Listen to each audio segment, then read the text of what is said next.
የአሜሪካ ውጭ ጉዳይ መስሪያ ቤት አሜሪካውያን ዜግነታቸውን በይፋ ለመተው የሚከፍሉትን ክፍያ በ80 በመቶ ገደማ በመቀነስ ከ$2350 ወደ $450 ዝቅ ማድረጉን አስታወቀ። ይህ ውሳኔ ይፋ የተደረገው ዜግነታቸውን ለመተው ከሚፈልጉ አሜሪካውያን መብት ተሟጋች ቡድኖች ጋር ለዓመታት የዘለቀ የሕግ ፍልሚያ ከተካሄደ በኋላ ነው። አዲሱ የክፍያ ተመን በፌዴራል ሬግስተር ላይ ታትሞ ወዲያውኑ ተግባራዊ ሆኗል። የአሜሪካ ነጋሪት ጋዜጣ በሉትም ይህ የክፍያ ቅናሽ እንደ አውሮፓውያን አቆጣጠር በ2023 ቃል ተገብቶ የነበረ ቢሆንም እስካሁን ወደ ተግባር ሳይለወጥ ቆይቷል።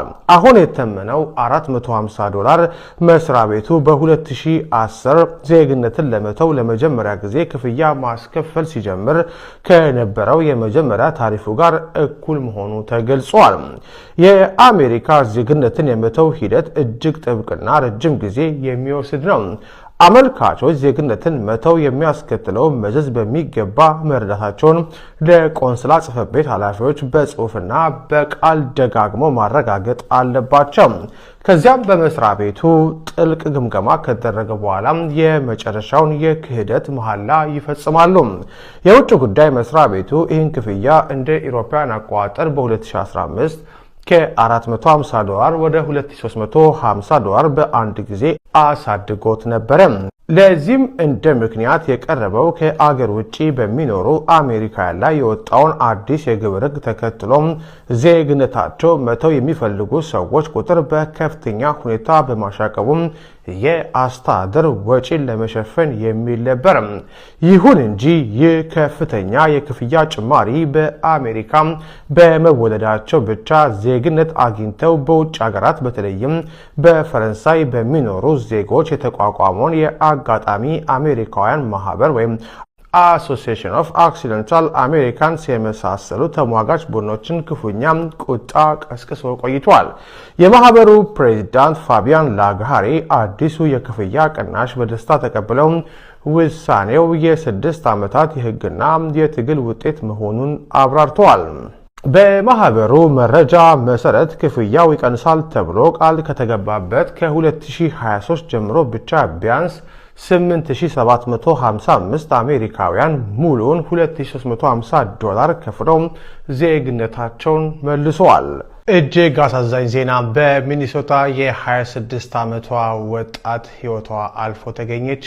ፖሊስ የሞቷን ምክንያት እያጣራ ነው። በአንድ ሳምንት ሁለተኛ ጊዜ ሲሆን ነው በሚኒሶታ ወጣት ኢትዮጵያውያን ሴቶችን ስናጣ። በአሜሪካ ሚኒሶታ ግዛት ራቸስተር ከተማ ነዋሪ የነበረችው የ26 ዓመቷ ኢትዮጵያዊ ተማሪ በእምነት ቴዎድሮስ ወይም ፌቨን በመኖሪያ ቤቷ ውስጥ በድንገት ህይወቷ አልፎ መገኘቱ መላው ማህበረሰብ በከባድ ሐዘን ውስጥ ጥሏል። የፖሊስ አካላት የዚችን ወጣት የድንገተኛ ሞት መንስኤ በማጣራት ላይ የሚገኙ ሲሆን የምርመራውን ውጤትም ይፋ እንደሚያደርጉ ይጠበቃል።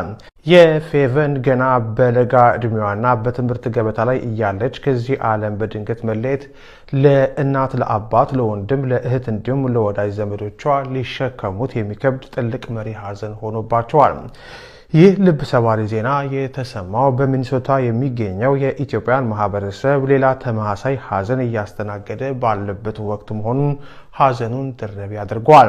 ልክ ከአንድ ሳምንት በፊት በተመሳሳይ የእድሜ ክልል ውስጥ የምትገኘው ሌላ የሚኒሶታ ነዋሪ ኢትዮጵያዊት የሆነች የ23 ዓመቷ ሳሮን በቃቢል በዳላስ ከተማ በተኛችበት በድንገት ህይወቷ አልፎ የቀብር ስነስርዓቷም በሚኒሶታ መፈጸሙ ይታወሳል። ወጣቶቻችንን በተከታታይ በሞት ማጣት ለማህበረሰቡ እጅግ ከባድ ፈታኝ ነገር ሆኗል። በዚህ እጅግ አስጨናቂ የሐዘን ወቅት የሟች ቤተሰቦች ሐዘናቸውን በአግባቡ መወጣት እንዲችሉና የልጃቸውን አስከሬን በክብር ለማሳረፍ የሚያስፈልገውን ከፍተኛ ወጪ ለመሸፈን በእናቷ ስም የጎፈንድሚ የገቢ ማሰባሰቢያ ተከፍቷል።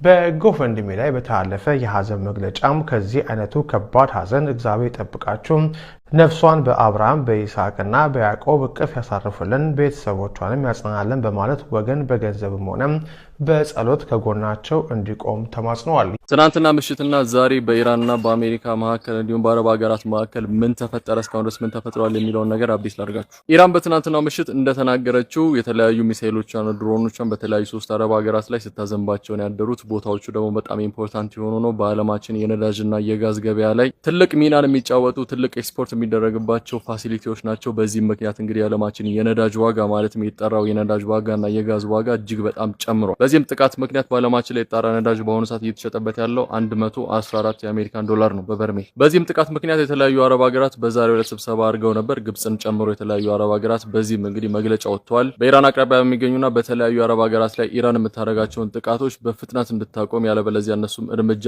ሆነው እርምጃ እንደሚወስዱ በአሁኑ ሰዓት ተሳውቀዋል። እንዲሁም በተጨማሪ እስራኤል በሊባኖስ እያደረገችው ያለችውን ከባድ የሆነ ጥቃት እንድታቆምም እንግዲህ በአሁኑ ሰዓት መግለጫ ወጥተዋል። የአሜሪካን ኤምባሲም በአሁኑ ሰዓት እንዳሳወቀው ከሆነ የትናንትናው ጥቃት ተከትሎ በሳውዲ አረቢያ የሚገኙ የአሜሪካን ዜጎች መውጣትን ኮንሲደር እንዲያደርጉ ወይም ለቀው እንዲወጡ በአሁኑ ሰዓት ሪኮመንድ እያደረገ ነው። የአሜሪካን ፕሬዝዳንት የሆኑት ዶናልድ ትራምፕ አቋማቸው ደግሞ በየቀኑ እየተቀየረ ያለው በአሁኑ ሰዓት ደግሞ የሆርሙዝ ሰርጥን ለመቆጣጠር እግረኛ ወታደር ወደዛ እያስገቡና ለመቆጣጠር ሀሳብ እንዳላቸው በአሁኑ ሰዓት እየተነገረ ይገኛል። ያው ትናንትና እንደነገርኳችሁ ደግሞ ለቅቄ እወጣለሁ የሚል ሀሳብ ነበራቸው። ነገር ግን በቃ ሀሳቡ የሚያዝ ነገር አይደል። በተጨማሪም እንግዲህ በሁለቱ ሀገራት መሪዎችና መንግስት መካከል ክፍፍል አለ እየተባለ ነው። ይህም እንግዲህ በአሜሪካና በእስራኤል መካከል ነው። ያው እንደምታውቁ ከቀናት በፊት የአሜሪካን የሽብር መከላከል ሚኒስትር የሆነውና ዶናልድ ትራምፕ የሾሙትና የዶናልድ ትራምፕ እጅግ በጣም ደጋፊ የተባለው ግለሰብ በትናንትናው ሪዛይን እንዳደረገ ሰምታችኋል። ለዚህ ምክንያቱ አሜሪካን ወደዚህ ጦርነት መግባት አልነበረባትም። ኢራን ለአሜሪካ ፍራቻ የምትጭን አገር አልነበረችም። ወደዚህም ጦርነት የገባችበት ምክንያት እስራኤል አሳምናት ነው እንጂ አሜሪካኖች ላይ ችግር የሚፈጥር ነገር ኖሮ አልነበረም ሲሉ እንግዲህ እየተከራከሩ ይገኛሉ። በተጨማሪም ፕሬዚዳንቱ ማለትም የአሜሪካን ፕሬዚዳንት የሆኑ ዶናልድ ትራምፕ እጅግ በጣም አስገራሚ ነገር ተናግረው ነበር በትናንትናው ዕለት። ይህም እንግዲህ ኢራን ላይ ጦርነቱ ከተከፈተ በኋላ ኢራን እየወሰደቻቸው ያሉ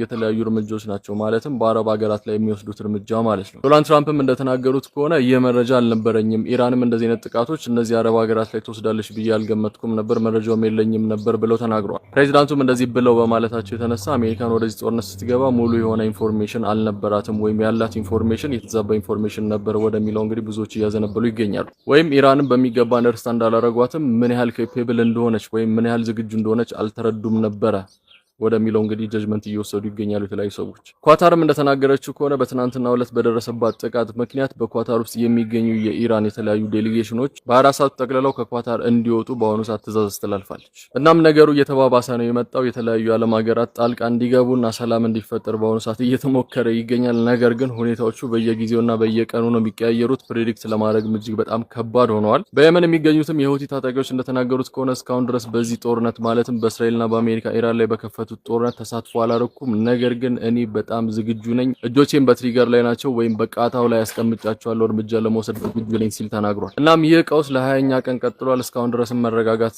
አልታየበትም። የተለያዩ አዲስ የሆኑ እርምጃዎች እየተወሰዱ ይገኛሉ። በተለይ ሊባኖስ ውስጥ እየተፈጠረ ያለው ነገር እጅግ በጣም ከባድ ነው። ኢራን ውስጥ ከማይተናነስ የሞት መጠን ነው ሊባኖስ ውስጥ እየተመዘገበ ያለውና ሊባኖስም እጅግ በጣም ከባድ ችግር ውስጥ ገብታለች። ኢራንም ይህን ጥቃት የወሰደችበት ምክንያት ያው ባለስልጣኖቿ ስለሞቱ ብቻ አይደለም፣ እስራኤል በትናንትናው ዕለት በፈጸመችው ተግባር ነው። ይህም እንግዲህ በኢራን ውስጥ የሚገኙ የተለያዩ ነዳጅ ማመንጫ ቦታዎችን እጅግ በጣም ከባድ በሆነ መልኩ መምታቷ ነው። እናም በመጣችሁብኝ መልኩ መጣሁባችሁ ነው የኢራን አመለካከትና የወሰደችው እርምጃ። ነገር ግን የአረብ ሀገራት እጅግ በጣም ተቆጥቷል። በአሁኑ ወቅት ራሳችን ለመከላከል ማንኛውንም እርምጃ እንወስዳለን፣ ኢራን ይህንን ጥቃት ልታቆም ይገባል ሲሉ መግለጫ ወጥተዋል። ኢራን የእስራኤልን የነዳጅ ፋሲሊቲ የሆነውን የሃይፋ ነዳጅ ፋሲሊቲ ነዳጅ ማጣሪያ ፋሲሊቲ መምታቷ እየተነገረን ያለው በዚህ ልክ መጥቷለች። በዚህ ከባድ ጉዳት እንደደረሰ ተነግሯል።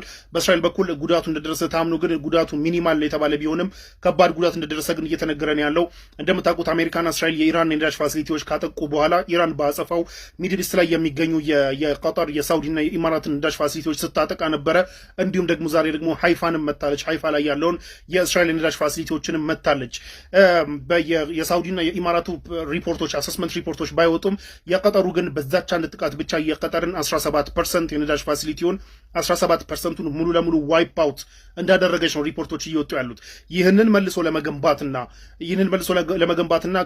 ወደ ነበረበት ለመመለስ 26 ቢሊዮን ዶላር እና 5 ዓመት እንደሚያስፈልግ የቀጠር ኢነርጂ ሚኒስተር አሳውቀዋል።